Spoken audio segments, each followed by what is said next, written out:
This video will walk you through the bulk upload process, step by step. It's the process you can use at your school or college test site to upload multiple coronavirus test kit registrations at once. This process is faster than uploading test kit registrations one at a time and will make the testing process at your school or college more efficient. To begin, there are two key steps for the bulk upload process. The first is filling in a spreadsheet with information about the test kits and test subjects you are registering. The next step is an online form, which asks for some details about your school or college before asking you to upload the spreadsheet. Let's start by showing you how to fill in the spreadsheet. First, you'll need to download the spreadsheet from the link provided in the digital guidebook on the Schools and Colleges document sharing platform. It's helpful to keep this guidance with you throughout the whole process. You'll find a link to this in the description below. Click on the link. This will download the spreadsheet to your computer. When you see the downloaded file, open it up and make sure you save it to your local system. Be careful not to upload it into a cloud-based system like Microsoft SharePoint, because this can interfere with the file settings and cause your upload to fail. If you are testing both pupils and staff, you'll need to keep separate spreadsheets for each group. This is because the upload system can only accept one group of registrations at a time. Now you can begin filling in the spreadsheet column by column. If you have a barcode scanner, you can use this to enter the test kit barcode in column A. Don't worry if you don't have one, you can enter the barcode manually by directly typing it in. But remember, you shouldn't use a smartphone camera as a scanner for this. Next, enter the date of the test. This must be a day within the last 7 days. If it's not, the spreadsheet will prompt you to this. Enter the time of the test to the nearest hour. It's okay to enter a rough estimate. Use the drop-down list to select the correct answer for daily contact testing in column D. If you want to type the answer in, make sure you use a capital letter to start.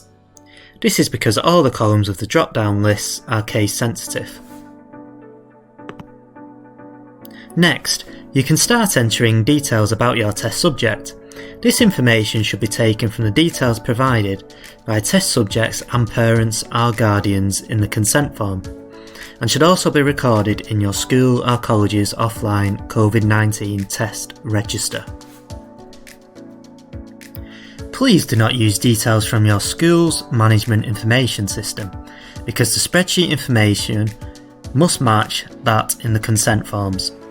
Only where these details are not available should you take information from your management information system. Remember, you can't copy and paste any of this information in, so it's important to check through for any errors you may have made when typing. When entering gender, you can only choose male or female. This is because some clinical data gathering requirements can only accept male or female genders. Make sure you use a capital letter to begin this information, as it is also case sensitive. You'll notice that the ethnic group drop-down list in column K offers lots of options, more than those gathered by your school in the consent forms. Don't worry about this, because you'll only need to enter the data you have. And if you're unsure what to do, it's okay to select Prefer Not to Say. Remember, this column is also case sensitive. You don't need to enter your test subject's NHS numbers. If you don't know which country your test subject lives in, for column M, you can use your management information system to find out. This column is also case sensitive.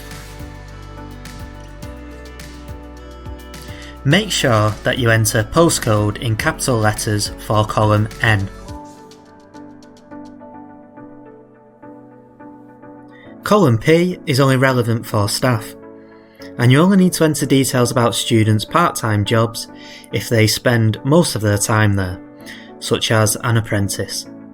If you fill in this column, you need to include information about whether they've been working from home for the past 2 weeks. Columns Q, R and S are optional, and you only need to fill them in if your test subject is currently in work. Don't worry if you don't have all of this information to hand, as you can enter "prefer not to say". These columns are also case sensitive. You're nearly at the end of the spreadsheet. The last bits of information you need are an email address and mobile number. Remember, these come from the details provided in consent forms and are where test results will be sent. After typing in mobile numbers, you must press Enter to allow the spreadsheet to accept the information. Finally, check the status column. If you've entered all the information correctly, it will say Details Complete. Otherwise, you will need to go back and check the information. If you can't work out what you've done wrong, take a look at the Instructions tab in the spreadsheet. There is a list of things to check, such as format used for mobile numbers and dates.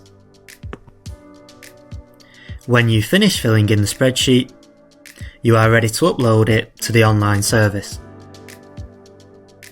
To access the online service, click on the link provided in the digital guidebook on the Schools and Colleges document sharing platform. You can find a link to this in the description below. You will now be taken to the start of the online service. Register test kits for your organisation. This service is used by many organisations as well as schools, so don't worry if some of the instructions don't apply to you. Click Start now. If you've already gathered consent from test subjects using the consent form, you can tick both boxes and click Continue. Next, enter your school's unique organisation number and click Continue. If you do not know your unique organisation number, use the link provided to find it. Since you are uploading multiple test kit registrations, choose Use our record keeping spreadsheet to add a list of personal details and click Continue. Next, select whether you are registering staff or non-staff registrations. For students and pupils, select Non-staff. Then click Continue. Upload the spreadsheet that you filled in earlier by clicking on Choose File, then click Upload File. All the details from your spreadsheet are now displayed in the online service. Check through to make sure there are no errors, and then click to confirm that the details are correct. Then click Save and Continue. This is the final chance to check the details of your registrations before they are uploaded. After checking, click Confirm. You now need to complete a quick security check. Congratulations, you've just completed a successful bulk upload. If you have another spreadsheet of registrations to upload, you can go back to the start of the online service by clicking Register More Test Kits. If you've struggled with this process and need some support, make sure you've read all the available guidance in the digital guidebook and the Instructions tab of the bulk upload spreadsheet. If you need help, you can call the DfE Helpline via 119.